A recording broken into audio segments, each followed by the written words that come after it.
Selamat sore ya Bapak Ibu semua. Saya izin akan mulai. Jadi apa yang kita akan bahas sore ini adalah tentang 5 kategori penelitian arsitektur. Nah, menurut saya ini sesuatu yang barangkali ya secara sadar atau tidak sadar sehari-hari sebagai dosen kita pikirkan, sebagai praktisi juga kita pikirkan gitu. Kalau kita ngajar, mungkin kita punya semangat bagaimana sih memberikan manfaat semaksimal mungkin kepada mahasiswa supaya mahasiswa nanti setelah lulus itu benar-benar bisa sukses sebagai arsitek, memiliki kinerja yang optimal. Dan menurut saya topik ini menurut saya sangat penting dan relevan dengan hal tersebut. Nah, ini ada sesuatu yang menarik, pernah ketemu dengan seseorang ya, hadir di sini juga, dan mengatakan seperti ini. Kita semua bingung, Pak. Tesis desain itu seharusnya isinya apa sih? Ingat nggak Bu Bangca mengatakan ini? Kemudian ada juga yang mengatakan, teman kita yang di kampus X, yang baru membuka program S2 desain, itu bingung. Tesis desain itu harus bagaimana isinya? Apa sih yang membedakan tesis desain dengan tesis riset? Ada pertanyaan-pertanyaan seperti ini. Dan mungkin Bapak Ibu semua juga pernah ya punya pertanyaan yang seperti ini. Yang lain, mungkin kita juga sering mendengar yang seperti ini. Apa sih manfaat penelitian pada perancangan? Arsitek apakah perlu melakukan penelitian? Perlu banget. Tapi tidak semua jenis penelitian perlu dilakukan oleh arsitek. Ada penelitian-penelitian tertentu yang nggak perlu dilakukan oleh arsitek, tetapi arsitek perlu membacanya. Penelitian yang mana itu? Nah, penelitian seperti apa sih yang sebenarnya harus dilakukan oleh arsitek? Harus, ya bukan boleh, tetapi harus, supaya kinerja desainnya itu menjadi optimal. Yang mana yang perlu dilakukan oleh arsitek? Yang mana pula yang perlu dilakukan oleh mahasiswa arsitektur? Jadi, mahasiswa arsitektur yang dipelajari terutama core-nya adalah kegiatan sintesis, merangkai, ya bukan meneliti. Jadi sintesis itu intinya adalah merangkai. Lawan kata dari sintesis itu analisis. Jadi sintesis merangkai, desain, sintesis, analisis itu penelitian. Jadi penelitian dan perancangan itu seperti dua kutub yang berbeda. Tetapi dua-duanya perlu dilakukan oleh arsitek. Kira-kira penelitian yang mana sih yang perlu dilakukan oleh arsitek?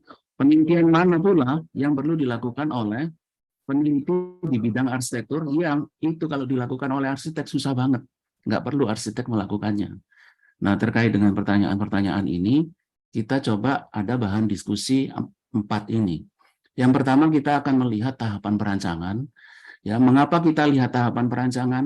Karena ini adalah urutan-urutan kegiatan yang dilakukan.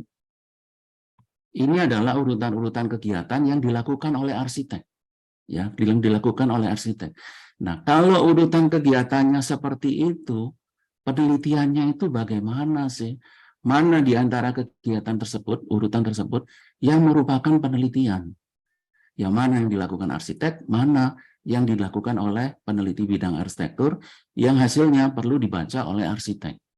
Kita akan melihat ini, dan ini adalah bahan diskusi, jadi mungkin porsi terbesarnya itu banyak dari opini, ya dari opini karena pengalaman mengajar udah 20 tahun lebih, karena itu mangga ya nanti teman-teman untuk mengoreksi ataupun menyampaikan pertanyaan-pertanyaan atau masukan-masukan. Nah, kalau kita lihat tahapan perancangan kira-kira seperti ini. Jadi kerjaan apapun selalu ada proyeknya. Jadi arsitek menerima pesanan proyek. Jadi pada setiap proyek ada fungsinya. Jadi fungsi itu terkait dengan kegiatan apa sih yang diwadahi di dalam proyek tersebut. Sama-sama hotel, fungsinya bisa beda. Ada hotel-hotel tertentu yang menyediakan teras yang sangat besar, sehingga pengunjungnya bisa dengan nyaman berlama-lama memandangi matahari terbit atau matahari terbenam. Hotel tertentu tidak menyediakan teras, ya, karena tidak ada teras, tidak ada kegiatan yang bisa dilakukan untuk dengan santai menikmati pemandangan. Ya, restoran fungsinya juga macam-macam.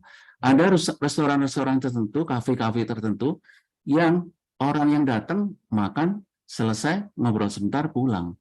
Ada juga yang minum, pesan makanan, ya, pesan minuman, 1 porsi, 1 gelas, tapi dia duduk di situ 2 jam, 3 jam, 4 jam, nggak pulang-pulang. Jadi restorannya sama, tetapi fungsinya bisa berbeda. Sama-sama restoran, tapi fungsinya bisa berbeda. Nah, proyek ada fungsi yang diwadahi, ada juga topologinya. Jadi kalau fungsinya tertentu, dia ada kemiripan, ada kesamaan, kita sebut itu sebagai tipologi. Nah, proyek apapun yang diterima oleh arsitek selalu kita memikirkan fungsi yang diwadahi itu apa, sebenarnya tipologi yang akan dirancang itu apa. Jadi pada tahapan perancangan selalu ada proyek yang ditangani oleh arsitek.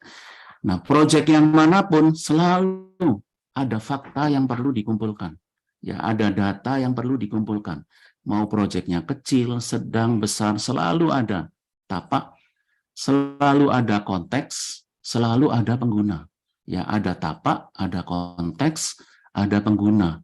Nah, ini adalah 3 kategori yang kita sebut dengan fakta perancangan, data perancangan. Mau proyeknya kecil, proyeknya besar, mau hotel, office, ya, fasilitas pendidikan, selalu ada tapaknya, baik itu yang fisik, yang memiliki karakteristik fisik, ataupun yang non-fisik. Selalu ada konteks, baik yang dia memiliki karakteristik fisik, ataupun yang non-fisik. Jadi yang non-fisik itu, misalnya konteks, budaya kawasan sekitarnya itu bagaimana sih? Ya, kondisi ekonomi kawasan sekitarnya itu bagaimana? Kemudian karakteristik sosial dari masyarakat yang ada di sekitarnya itu kira-kira bagaimana? Ya, politik yang ada di sekitarnya itu kira-kira bagaimana? Teknologi yang sudah berkembang di kawasan itu, di daerah itu, kira-kira bagaimana? Tapak kita butuhkan datanya, konteks kita butuhkan datanya, baik tapak ataupun konteks kita respon di dalam desain. Jadi tapak, konteks kita respon di dalam desain. Pengguna juga kita respon di dalam desain. Ya, jadi 3 ini merupakan fakta, proyeknya apapun selalu kita respon di dalam desain.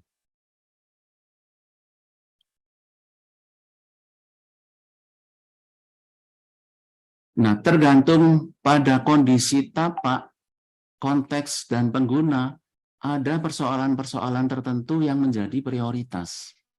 Ya, tergantung pada kondisi tapak, konteks, dan pengguna, ada persoalan-persoalan yang menjadi prioritas. Nah, persoalan yang menjadi prioritas itu apa sih? Persoalan itu apa? Saya stop sharing dulu. Saya ganti yang lain.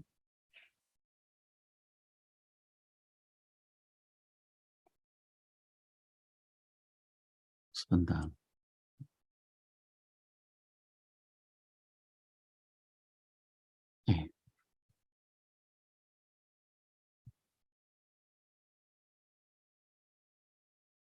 Jadi tergantung tapak, konteks, dan pengguna, ada persoalan-persoalan yang sifatnya requirement.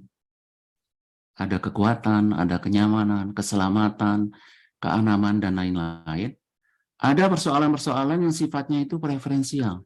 Tergantung orang, bisa berbeda. Jadi indah nggak indah misalnya, itu merupakan salah satu persoalan, bukan satu-satunya. Jadi di dalam perancangan semua ini kita pikirkan, ya semua ini kita pikirkan di dalam perancangan. Jadi kembali ke yang tadi, ada tapak, konteks, dan pengguna. Pada konteks tertentu daerahnya itu banjir. Ya, pada konteks tertentu daerahnya banjir. Banjir kita sebut bukan persoalan, tetapi permasalahan. Jadi kalau permasalahan adalah sesuatu yang menyulitkan, yang membuat kita pusing, yang membuat kita harus berpikir keras, ya, itu kita sebutnya permasalahan. Nah, arsitektur apakah bisa menyelesaikan permasalahan banjir? Tidak bisa, belum tentu bisa. Karena ini bukan permasalahan yang dihadapi pada satu coupling atau satu kawasan tertentu. Bisa jadi ini luas ya daerahnya. Tetapi apa sih yang bisa dilakukan di arsitektur kalau kawasannya banjir? Adalah Kalau kawasannya banjir,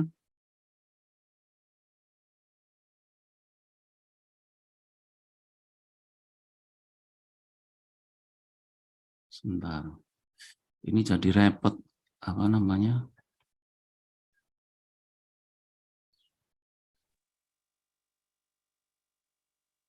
Kalau kawasannya banjir, ya, banjir berada di konteks. Persoalan perancangan mana sih yang relevan dengan banjir? Di antara ini semua, ya. Mungkin keselamatan sangat relevan. Kalau banjir nggak boleh ada anak-anak yang sampai tenggelam. Apa yang perlu dilakukan pada bangunan, pada tapak, supaya meskipun banjir, nggak ada yang tidak selamat, semuanya selamat. Ya, kesehatan juga persoalan arsitektur yang menjawab permasalahan banjir. Kalau banjir, rumahnya tergenang, ya, rumahnya tergenang. Apa sih yang perlu dilakukan supaya meskipun tergenang, ya, dan setelah banjirnya selesai, dindingnya itu basahnya nggak akan lama, cepat kering. Ya, itu adalah permasalahan kesehatan. Kemudahan itu juga, persoalan. Kemudahan itu juga persoalan perancangan yang menjawab permasalahan banjir. Apa sih yang perlu dilakukan di arsitektur supaya meskipun ada banjir, mau ke toilet itu tetap gampang. Mau masak gampang, mau pergi ke sekolah itu juga tetap gampang. Jadi permasalahan yang ada di konteks kita respon bukan dengan menyelesaikan permasalahan tersebut, tapi dengan menyelesaikan persoalan-persoalan perancangan yang relevan dengan permasalahan tersebut. Persoalan perancangan yang relevan dengan permasalahan tersebut. Nah, kalau kita kembali ke sini,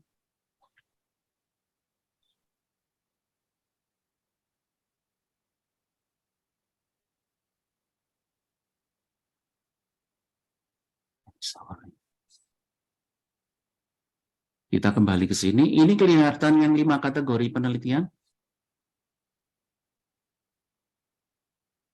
Belum, Pak. Masih persoalan perancangan, Pak. Masih persoalan.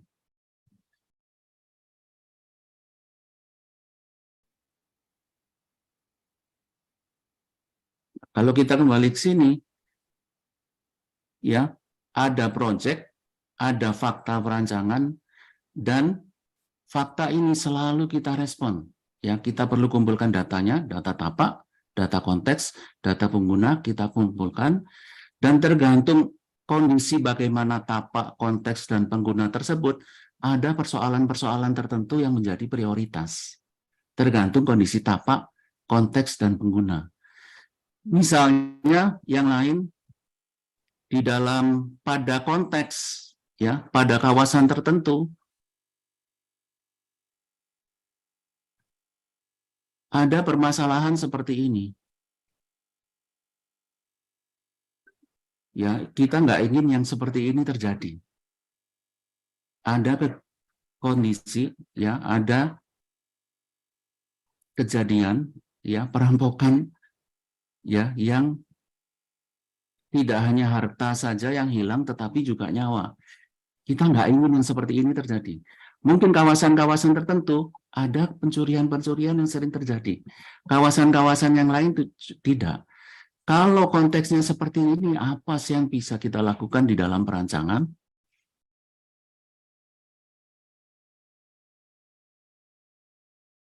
Ada persoalan yang kita bisa intervensi di dalam perancangan yang kita sebut dengan persoalan keamanan. Mungkin teman-teman juga sering melihat ini. Sebentar ya.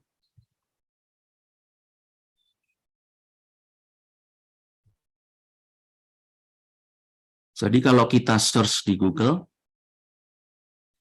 ya, ada teori yang terkait dengan persoalan keamanan yang kita sebut dengan CPTED, Crime Prevention Through Environmental Design. Ya, di dalamnya ada 6 kriteria. Ada 6 kriteria seperti ini. Ya, kriteria-kriteria ini yang menjadi dasar kenapa sih konsep-konsep perancangan tertentu itu perlu dibuat.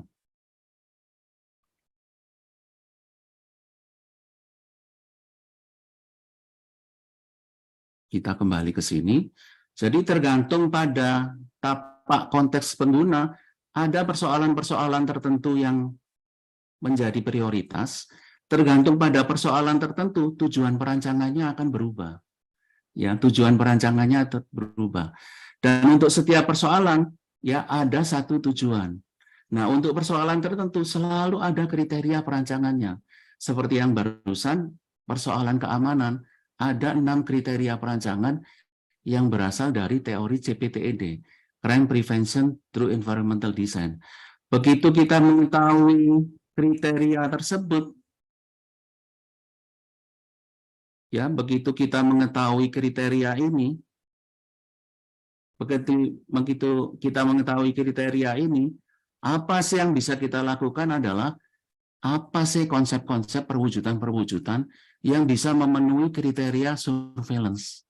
Apa sih perwujudan konsep-konsep yang bisa memenuhi kriteria akses kontrol? Apa pula konsep-konsep yang bisa memenuhi kriteria target hardening?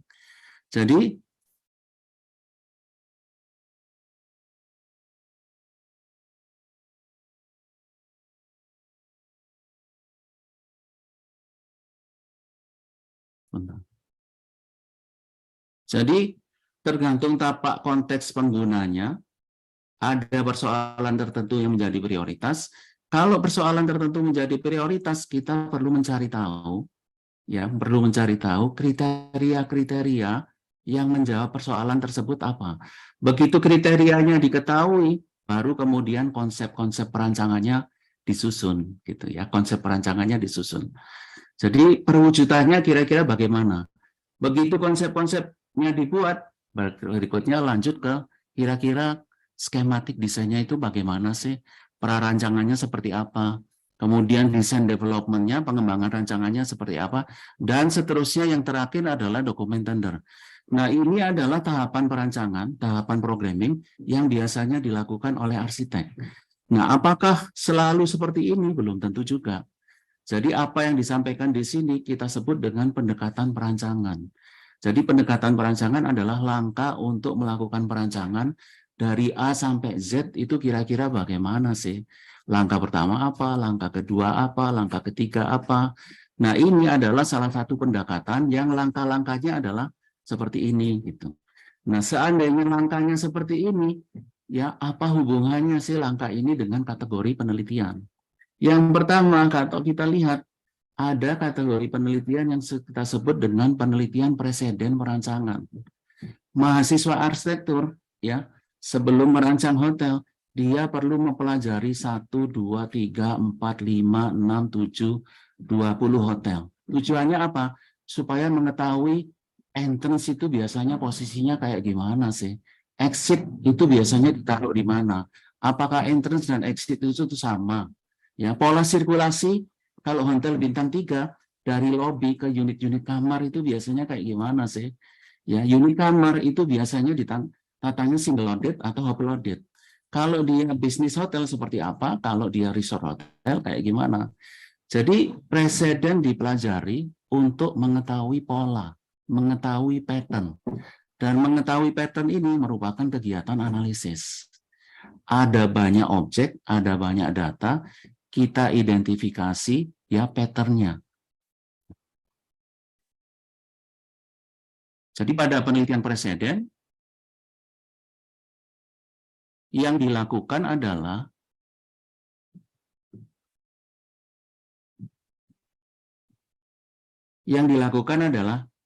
komponen yang besar itu diurai, ya komponen yang besar, ada 10 hotel, diurai, hanya melihat misalnya posisi entrance, hanya melihat misalnya pada komponen posisi lobby terhadap keseluruhan bangunan, posisi parkir terhadap keseluruhan bangunan, sirkulasinya saja.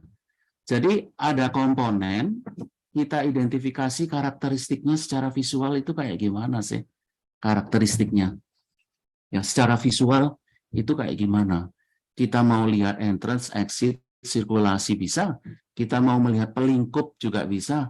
Pola fasad hotel bintang 3 ada 10 hotel. Fasadnya itu biasanya kayak gimana sih polanya? Perletakan bukaannya itu biasanya seperti apa? Bentuknya biasanya seperti apa? Jadi pada analisis preseden, datanya dikumpulkan, ada banyak objek, kemudian kita analisis, kita identifikasi pola yang ada di dalam data yang berupa komponen-komponen dari perancangan. Seperti yang tadi, entrance, exit, sirkulasi, pelingkup, zoning, ya. Kemudian bentuknya kira-kira bagaimana. Nah, setelah identifikasi karakteristik, bisa juga ya penelitian preseden dilanjutkan. Kalau fasadnya seperti itu, ya, bagaimana sih fasad itu menjawab persoalan-persoalan perancangan tertentu? Ya, menjawab persoalan perancangan tertentu. Apa sih hubungan fasad tersebut dengan perawatan? Apa hubungan fasad tersebut dengan kenyamanan? Apa sih hubungannya fasad tersebut dengan keindahan? Jadi ada objek, kita urai. Setelah diurai, langkah berikutnya kita tafsirkan, ya, kita tafsirkan. Ada di mana dia? Sebentar. Nggak ada di sini ya, sebentar ya. Kita tafsirkan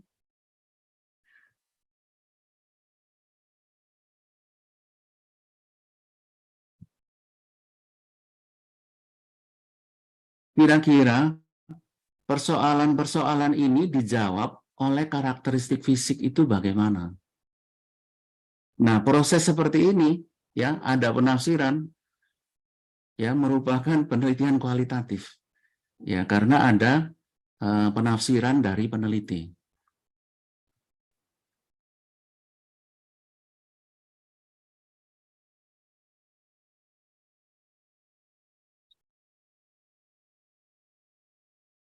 Kalau kita balik ke sini, jadi kategori penelitian yang pertama adalah penelitian preseden. Dilakukan oleh mahasiswa arsitektur, dan ini juga penelitian yang menurut saya perlu dilakukan oleh arsitek. Jadi arsitek manapun yang sebelum merancang hasil rancangan, kinerja hasil rancangannya akan lebih optimal kalau penelitian preseden dilakukan dulu. Sebelum merancang fasilitas pendidikan, mempelajari dulu 10, 20, 30 fasilitas pendidikan.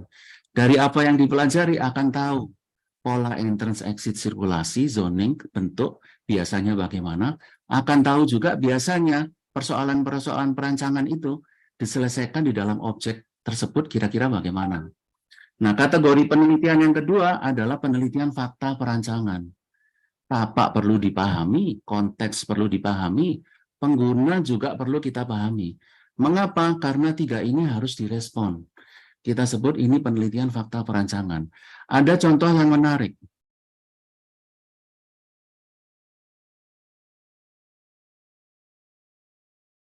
Saya stop dulu. Ada contoh yang menarik. Ya, ini mahasiswa yang sedang tesis.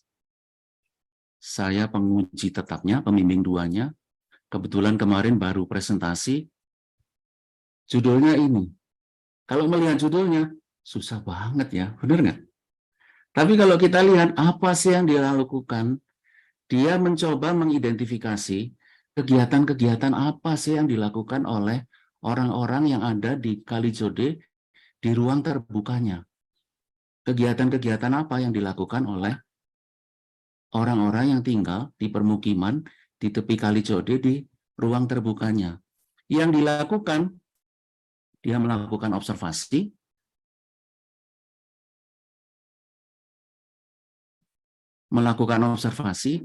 dan yang menarik, dari semua observasi terhadap kegiatan-kegiatan yang ada di permukiman tepi Kalijode tersebut, dia mencoba mengkategorikan menjadi 6. Mengkategorikan menjadi 6 seperti ini. Ini adalah kategori yang pertama, yang paling kiri. Ini adalah kategori yang kedua. Ini adalah kategori yang ketiga. Kategori yang keempat, kategori kelima, kategori keenam. Ya, ini adalah contoh penelitian tentang fakta perancangan yang pengguna. bagaimana sih pengguna suatu ruang publik itu dipahami. Dan dipahaminya dengan cara kegiatan yang ada banyak itu dikelompokkan menjadi 6. Dikelompokkan menjadi 6. Saya tidak jelaskan prosesnya bagaimana, ya dikelompokkan menjadi 6. Dan kemampuan seperti ini menurut saya adalah kemampuan yang sangat penting dilatihkan itu di mahasiswa S1 ataupun di mahasiswa S2 untuk tugas akhir ataupun untuk desain. Ada pengguna fungsi tertentu, tempat tertentu, diobservasi kegiatan-kegiatannya apa, kemudian kegiatan-kegiatan tersebut dikelompokkan. Menurut saya ini adalah latihan penalaran yang kita sebut dengan penalaran abduktif. Ya, penalaran abduktif. Ada objek yang kita observasi, kita nggak mengumpulkan lengkap banget, tetapi dari semua objek itu kita coba kategorikan. Selanjutnya apa yang dilakukan? Ini adalah penjelasan dari hasil observasi tersebut. Ya, ini 6 kategori yang tadi, 6 kategori kegiatan. Jadi kalau kita melakukan observasi, kemudian kita buat kategori, kategorinya kita lakukan berdasarkan penalaran kita sendiri. Kita sebutnya ini adalah konvensional content analysis. Jadi kategorinya tidak merujuk pada teori, tetapi dibuat sendiri. Ya. Dan ini menurut saya salah satu latihan yang sangat penting untuk mahasiswa arsitektur S1, S2, ataupun S3. Terutama S1, S2 yang akan menjadi praktisi. Nah, mengapa sangat penting? Karena kategori-kategori ini akan menjadi dasar penalaran kenapa sih perwujudannya seperti itu. Kenapa sih kegiatan-kegiatan, ya fasilitas yang akan disediakan seperti itu. Jadi fasilitas yang disediakan benar-benar merespon kegiatan yang dilakukan pengguna yang dikelompokkan menjadi 6 seperti ini. Nah, ini adalah proses yang kita sebut analisisnya adalah konvensional content analysis. Tetapi dia tidak hanya melakukan itu, dia juga mempelajari teori. Dia juga mempelajari teori tentang ruang ketiga. Karena ruang ketiga relevan banget dengan ruang bukan rumah, bukan kantor, yang sering digunakan bersama-sama. Jadi di teori ruang ketiga, ada pengelompokan seperti ini. Ciri khas ruang ketiga itu apa sih? Ini yang pertama, yang kedua, yang ketiga, keempat, kelima, keenam, ketujuh, ke-8. Ada 8 karakteristik dari ruang ketiga. Yang sebelah kiri adalah hasil penalaran mahasiswa itu sendiri, ya, konvensional content analysis. Yang sebelah kanan berasal dari teori, ya. Nah, apa yang dilakukan selanjutnya? Ini adalah tesis desain, proses penalarannya kira-kira seperti ini. Yang dilakukan selanjutnya, dia membuat kriteria-kriteria perancangan. Ini adalah kriteria perancangannya. Kriteria perancangan itu datangnya dari mana? Dari konvensional content analysis, dan yang di sampingnya kita sebutnya direct content analysis. Jadi kalau ada fenomena, kita membaca fenomena tersebut menggunakan teori, itu directed content analysis. Analisis yang diarahkan gitu. Ini digunakan dua-duanya. Yang konvensional dan yang directed digunakan, kemudian dirumuskan menjadi kriteria perancangan yang ada di sebelah kanan. Kebetulan ini semuanya menggunakan bahasa Jawa ya. Jadi teman-teman yang dari Jogja, Jawa Tengah, Jawa Timur, saya pikir bisa memahaminya dengan mudah. Ada yang pertama, yang di atas itu berasal dari mana? Dia berasal dari ciri khas ruang ketiga yang pertama, dan ciri khas dari kategori yang dia buat yang kedua dan ketiga. Dia kumpulkan menjadi satu. Yang kedua, dia hanya ambil dari teori. Yang ketiga, hanya ambil dari teori. Yang keempat, diambil dari mana? Accessibility and accommodation, kategori yang pertama. Jadi hasil penalaran terhadap kegiatan yang terjadi di lapangan dan dari teori digabungkan untuk merumuskan kriteria perancangan seperti ini. Ini dilakukan oleh arsitek. Mengapa ini perlu dilakukan? Karena supaya proses perancangan itu bisa dijelaskan dengan eksplisit, ya, dengan dijelaskan dengan eksplisit. Kalau praktisi mungkin tidak perlu menjelaskan dengan eksplisit. Seandainya praktisi dapat menjelaskan dengan eksplisit seperti ini, kelebihannya apa? Klien akan bisa percaya dengan mudah.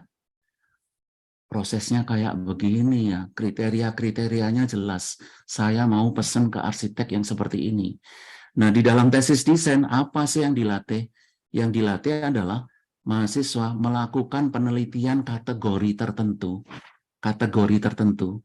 Dan yang ini adalah penelitian kategori fakta perancangan. Yang diteliti adalah tentang pengguna.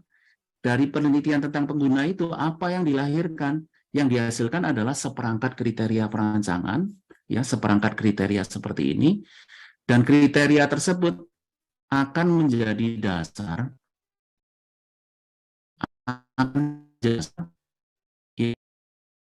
kriteria tersebut di atas ini akan menjadi dasar konsep-konsep perancangannya nanti bagaimana sih, perwujudannya itu nanti bagaimana.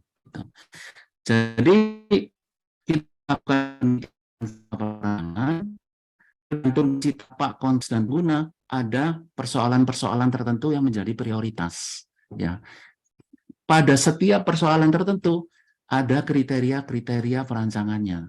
Ya, ada kriteria-kriteria perancangannya. Nah, penelitian yang tadi itu adalah penelitian tentang fakta perancangan. Ya, yang hasilnya dikombinasikan dengan teori menghasilkan kriteria perancangan. Dan penelitian fakta perancangan sebagian itu termasuk penelitian yang perlu dilakukan oleh mahasiswa arsitektur dan juga oleh arsitek. Ya. Yang berikutnya adalah penelitian tentang persoalan perancangan. Penelitian persoalan perancangan ini yang kayak gimana? Penelitian tentang keselamatan terhadap kebakaran. Kalau di tempat kami yang melakukan siapa? Yang melakukan Bu Lili. Penelitian yang lain, penelitian tentang kenyamanan termal. Jadi tergantung tapaknya, ada tapak yang berada di tepi pantai yang daerahnya panas banget. Apa sih yang perlu dilakukan pada siang hari supaya nggak pakai AC, bangunannya itu adem? Ya, penelitian persoalan perancangan itu yang melakukan siapa? Yang melakukan Bu Beta, Paramita, Pak Doni Kuryawan, Pak Suryamanto, juga teman-teman dari kampus lain yang bidang keahliannya adalah kenyamanan termal, kenyamanan. Ya, jadi kalau kita lihat persoalan penelitian persoalan perancangan ini,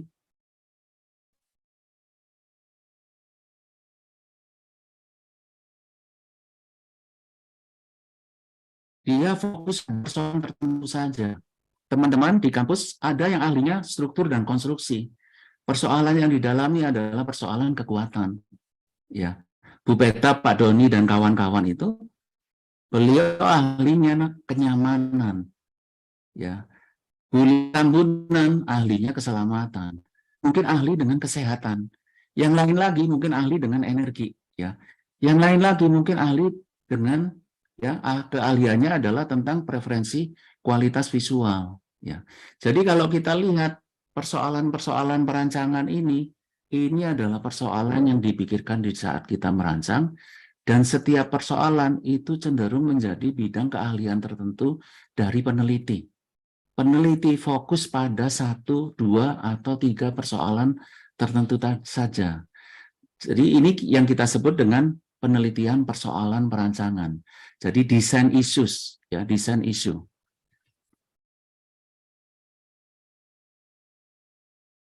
Kategori yang ketiga adalah penelitian persoalan perancangan. Yang menurut saya ini lebih cocok dikerjakan oleh bukan arsitek, tetapi oleh peneliti bidang arsitektur. Karena apa? Meneliti kenyamanan termal, komponen bangunan tertentu, nggak mudah. Perlu eksperimen, perlu mengumpulkan data yang banyak, ya, perlu simulasi-simulasi yang nggak mudah dikerjakan oleh arsitek. Yang perlu dilakukan oleh arsitek adalah membaca hasilnya. Jadi arsitek perlu membaca hasil penelitiannya Bu Beta, penelitiannya Pak Doni, supaya apa? Bisa menerapkan itu di dalam perancangan. Yang berikutnya adalah penelitian konsep perancangan. Ya, ini penelitian yang dilakukan dengan cara apa? Dengan simulasi. Jadi kalau ada bangunan, misalnya office building, apakah mid-rise, apakah high-rise, ya, orientasi utara, timur, selatannya itu dia apakah persis timur selatan, ya, timur barat, atau mau digeser 5%, digeser 10%, digeser 15%. Kalau bangunannya dimiringkan sekian derajat ada beberapa pilihan. Mana sih yang konsumsi energinya paling efisien? Mana yang pencahayaannya paling efisien? Ini adalah penelitian yang dilakukan di dalam proses perancangan, dan ini perlu dilakukan oleh arsitek atau timnya arsitek. Dilakukan oleh konsultan-konsultan arsitektur. Ya, apakah dilakukan oleh arsiteknya sendiri atau meng-hire orang yang bisa melakukan simulasi-simulasi. Contohnya, misalnya yang seperti ini.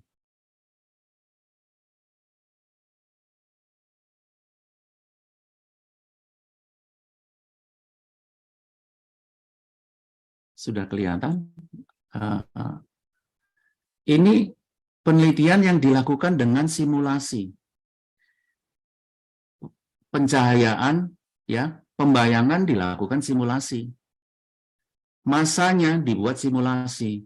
Strukturnya dibuat simulasi-simulasi. Yang melakukan siapa?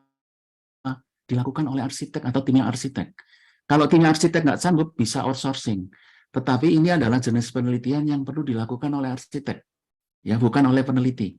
Peneliti juga, peneliti juga. Jadi dari simulasi-simulasi ini hasilnya apa? Langsung pada perwujudannya itu kira-kira bagaimana sebaiknya. Jadi penelitian konsep perancangan, penelitian yang langsung mempengaruhi perwujudan desain.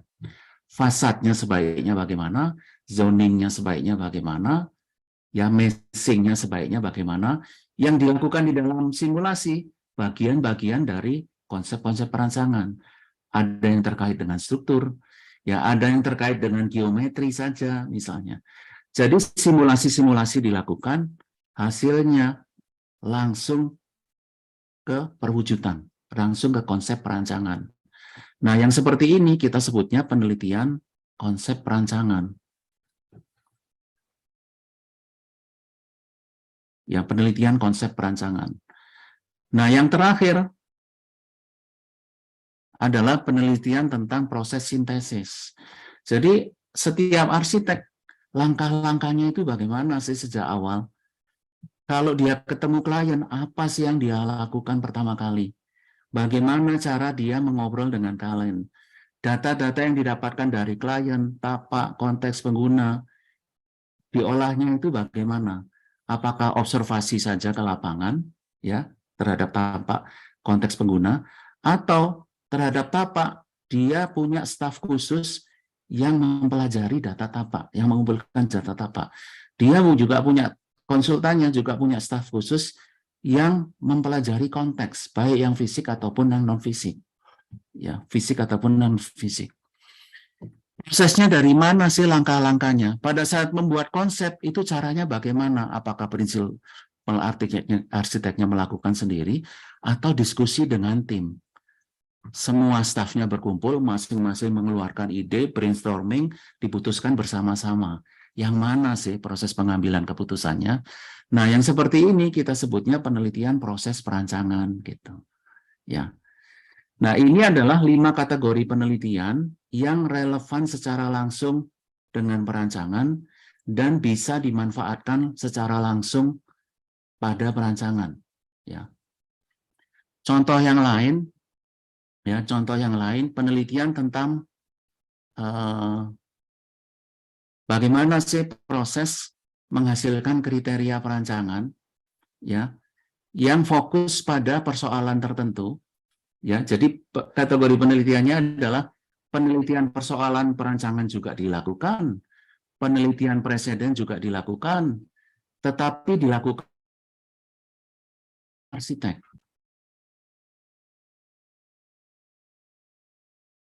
Ini ada contoh.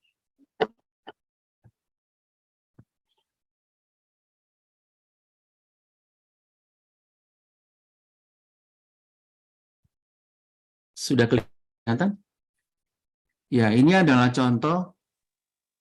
Ya, ini adalah contoh kriteria perancangan, ya. Tentang apa? Tentang 3D textbook. Bagaimana sih kita merancang lingkungan, merancang sekolah, supaya murid-murid itu hanya dengan mengalami sekolahnya saja secara visual, dia akan punya sikap ramah lingkungan. Ya, judulnya adalah ini. Judulnya yang sebentar. Judulnya yang ini. Ya, ini topiknya adalah tentang 3D textbook. Kemudian yang dilakukan apa? Dia membaca artikel-artikel tentang 3D textbook, tentang persoalan tersebut. Kemudian juga dia juga melakukan penelitian terhadap preseden. Yang dilahirkan adalah seperangkat kriteria seperti ini. Mana tadi?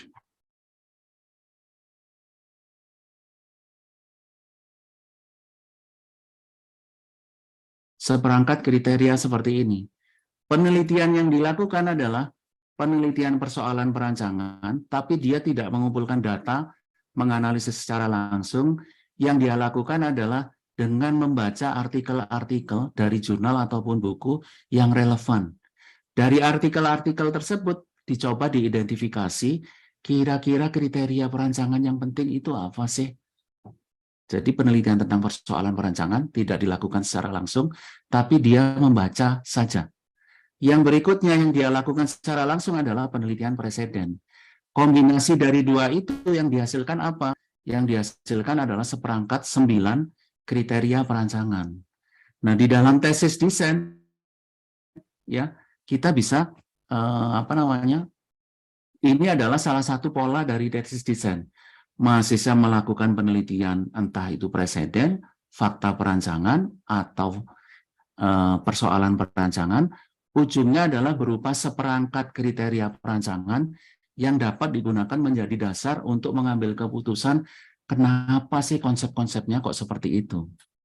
Nah, kalau kita di studi S1 ataupun S2, ini merupakan salah satu pola, ya, pola supaya proses perancangan itu bisa dilakukannya tidak black box. Ya, kenapa sih perwujudannya seperti itu? Nggak tahu. Jadi bukan black box, tetapi proses perancangan itu dibuat eksplisit. Penalaran itu dibuat eksplisit dengan cara ada penelitian tertentu yang dilakukan. Hasil penelitiannya berupa seperangkat kriteria-kriteria perancangan. Nah, seperangkat kriteria perancangan seperti ini orisinal dibuat oleh dia. Berdasarkan apa? Berdasarkan kajian pustaka dan berdasarkan penelitian preseden. Nah, yang seperti ini menurut saya latihan yang sangat penting ya bagi mahasiswa arsitektur. Kenapa? Supaya proses perancangan itu eksplisit, ya, mudah dikomunikasikan dengan orang lain. Kenapa mudah? Karena kenapa sih perwujudan tertentu itu dibuat? Dasarnya itu jelas, ada seperangkat kriteria. Ini contoh yang lain. Sebentar.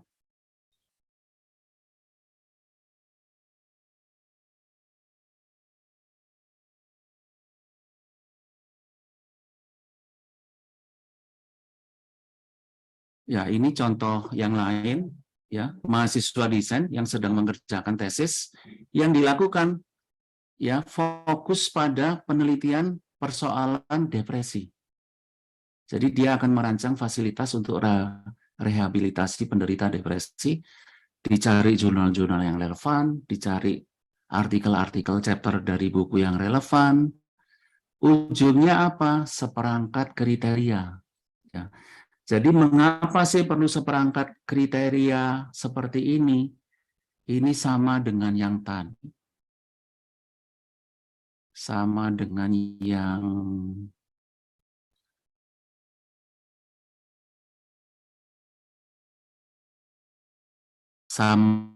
yang ini ya. Ada disusun berdasarkan fakta yang ada di lapangan. Ya, ada seperangkat kriteria. Dan kriteria seperti ini disusun seperti ini juga bisa, disusun seperti ini juga bisa. Dan kriteria ini kita sebutnya sebenarnya adalah model hipotesis. Ini adalah teori yang sementara. Jadi hipotesis kan hipo kosong, tesis itu teori. Ini adalah teori sementara, ya, hipotesis yang dibuat oleh sang arsitek berdasarkan apa? Berdasarkan penelitian fakta perancangan atau berdasarkan penelitian preseden atau penelitian persoalan perancangan yang tidak dilakukan secara langsung, tapi melalui dengan membaca artikel-artikel jurnal ataupun buku. Kita balik ke sini. Jadi ada 5 kategori seperti ini. Mana sih yang perlu dilakukan oleh arsitek?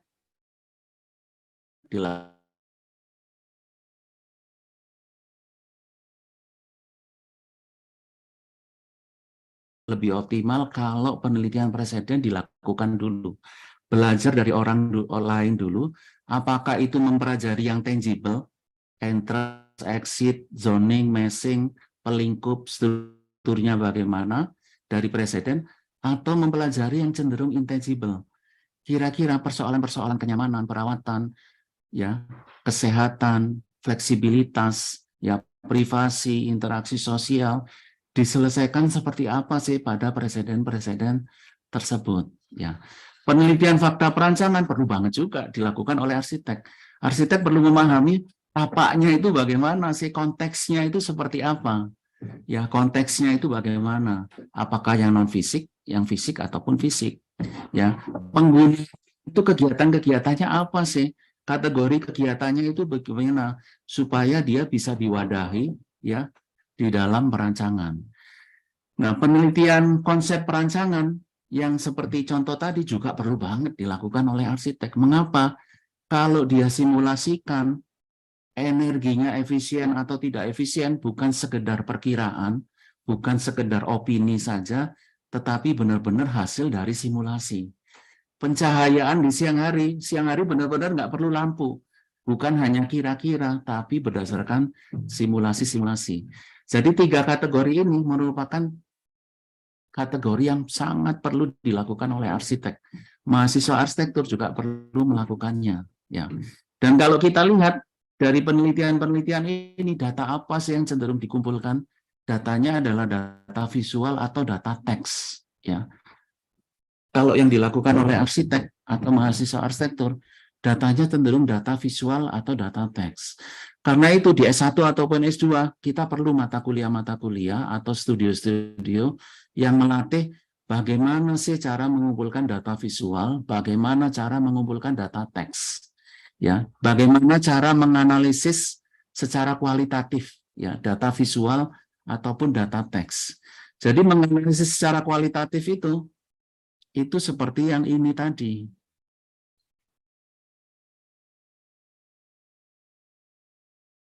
Jadi menganalisis secara kualitatif itu seperti yang ini. Jadi tahap pertama menganalisis preseden, kita mengidentifikasi komponen yang secara visual bisa kita lihat. Objeknya mau didatengin langsung bisa, mau lewat foto juga bisa. Yang secara visual tersebut, ya, kita foto, kita datengin, ya, kita bisa identifikasi karakteristik fisiknya. Kita bisa identifikasi pola dari yang tangible.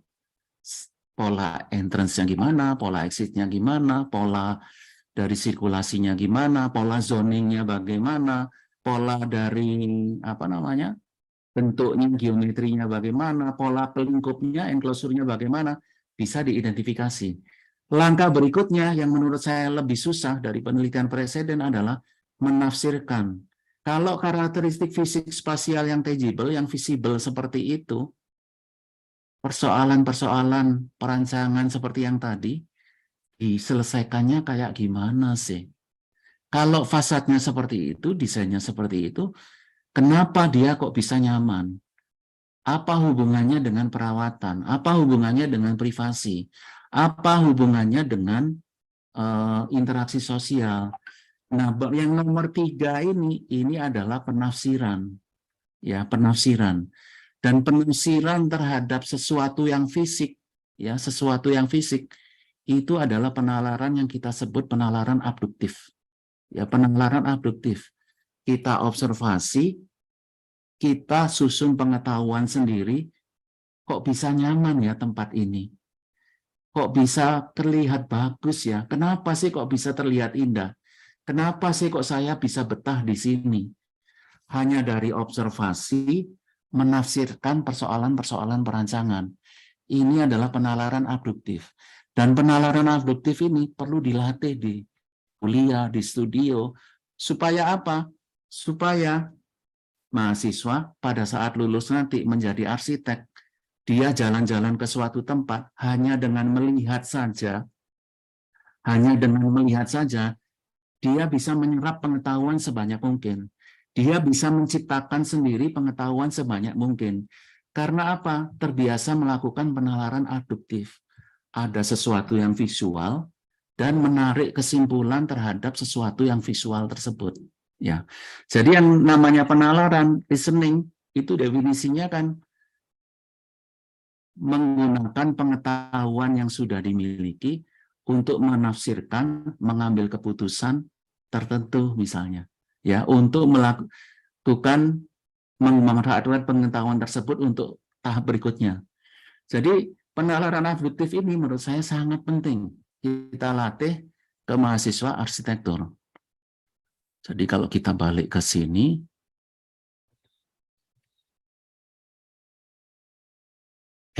sorry.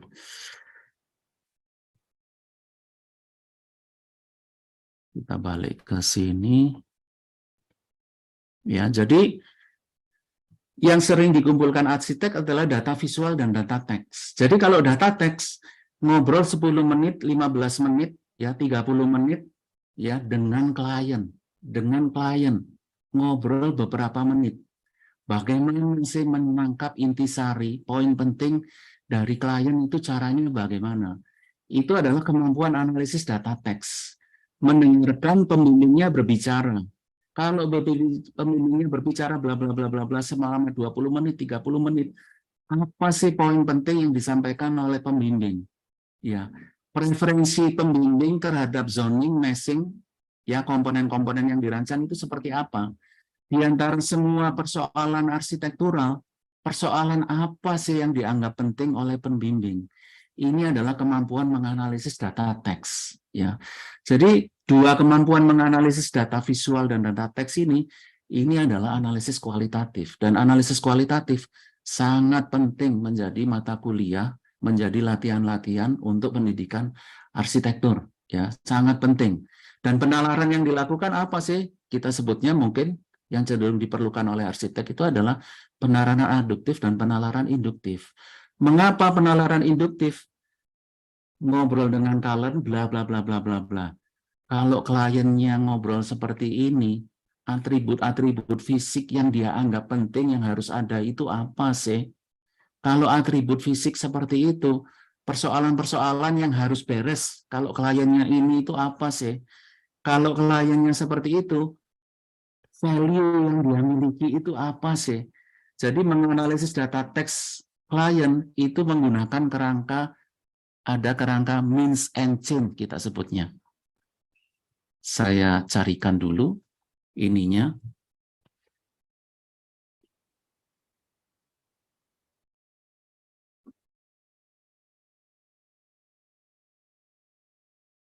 Saya sharing. Sudah kelihatan mungkin? Ya. Jadi kalau klien ngomong, ya, dosen pembimbing ngomong, pasti ada atribut-atribut fisik yang dia sebutkan. Atribut-atribut fisik yang dia sebutkan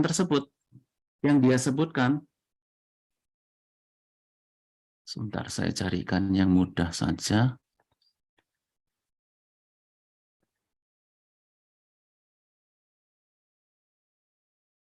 Mana dia? Aduh, kecil banget ya.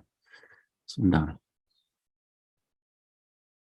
Aduh, sebentar ya, saya carikan yang gede gambarnya.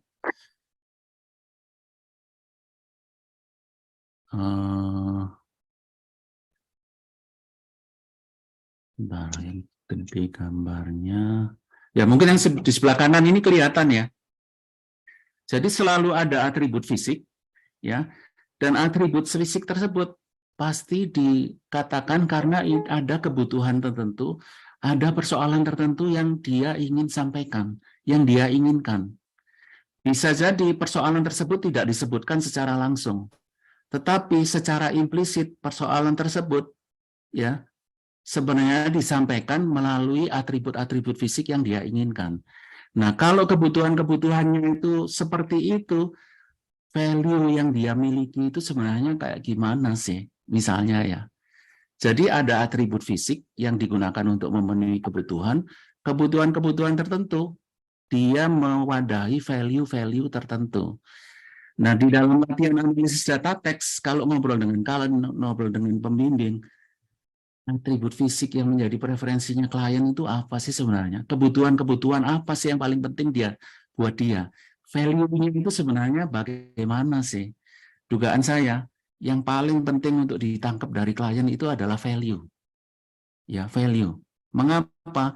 Karena value itu yang akan mendasari kenapa dia punya kebutuhan tertentu, kenapa dia butuh atribut-atribut fisik tertentu. Ya. Nah, yang seperti ini perlu di pendidikan arsitektur.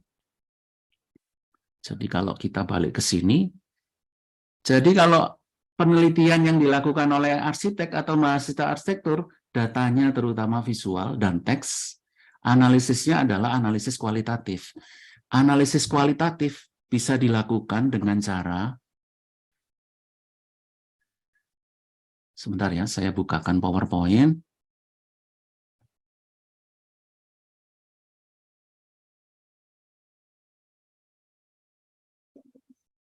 Sebentar, saya bukakan PowerPoint.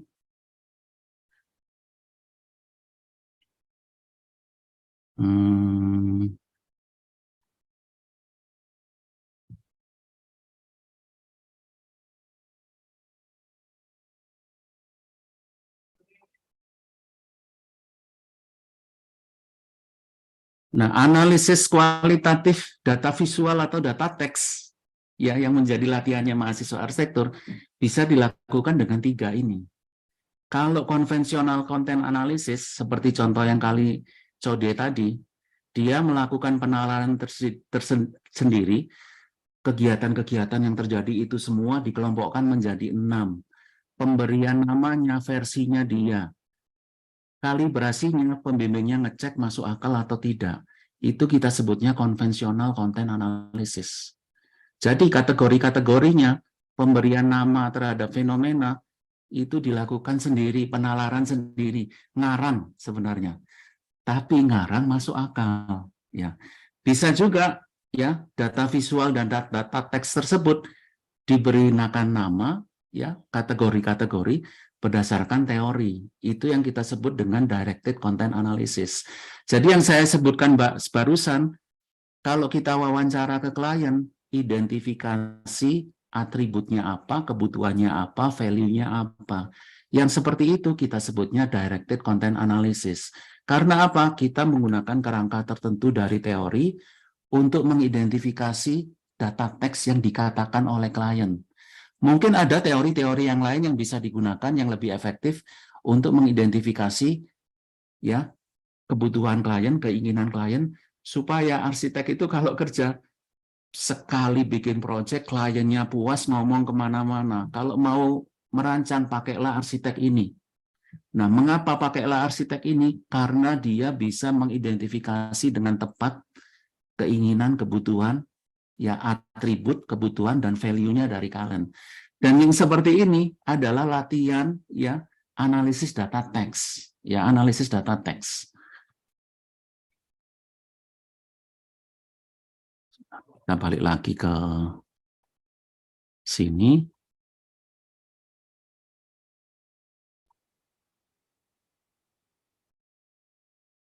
Ya, kita balik lagi ke sini. Sorry, bukan yang ini.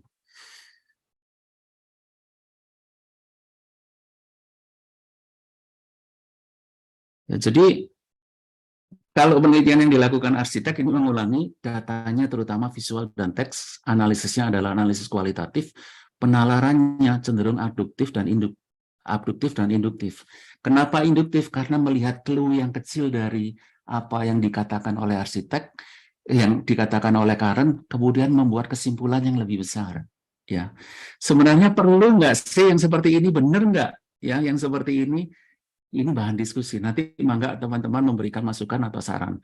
Nah, kalau penelitian arsitektur yang mana? Semuanya perlu dilakukan. Ya, penelitian presiden perlu, fakta perancangan juga perlu, persoalan juga perlu, karena kalau kita lihat ya, kenapa persoalan perancangan dibuat tebal di sini, kebanyakan keahlian dari teman-teman semua adalah keahlian meneliti pada persoalan tertentu. Ya, persoalan tertentu. Ini menjadi keahlian dari dosen-dosen yang melakukan penelitian. Penelitian konsep perancangan juga bisa, ya. Yang parsial. Jadi kalau yang kiri konsep perancangannya total, karena dia langsung perwujudannya bangunan. Kalau yang konsep perancangan yang parsial ini maksudnya meneliti hanya tentang jendela saja, meneliti tentang sumur cahaya saja. Ini yang dilakukan oleh Pak Suryamanto, meneliti tentang sumur cahaya saja. Hanya komponen tertentu saja, meneliti tentang material atap saja.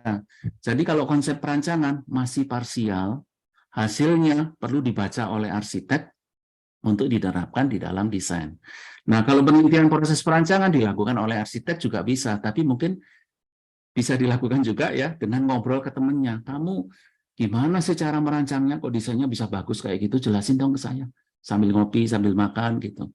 Nah, kalau dilakukan oleh peneliti, ini dilakukan secara formal. Arsitek A, arsitek B, arsitek C, arsitek D, arsitek E, ya prosesnya kayak gimana sih?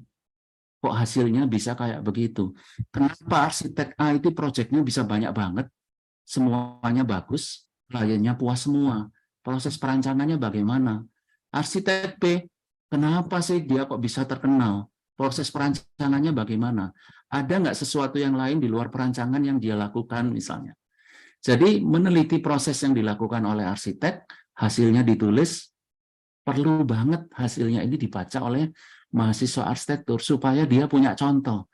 Kalau saya mau sukses, oh ternyata arsitek itu caranya kayak begitu ya, pendekatannya. Arsitek yang ini, dia prosesnya seperti itu, gitu. Untuk menuju sukses itu dia proses perancangannya seperti itu. Jadi penelitian proses perancangan perlu banget juga. Ya, kenapa? Karena hasilnya perlu dibaca oleh mahasiswa arsitektur atau arsitek ya untuk belajar dari orang lain. Apa sih langkah-langkahnya yang perlu dilakukan menuju sukses misalnya.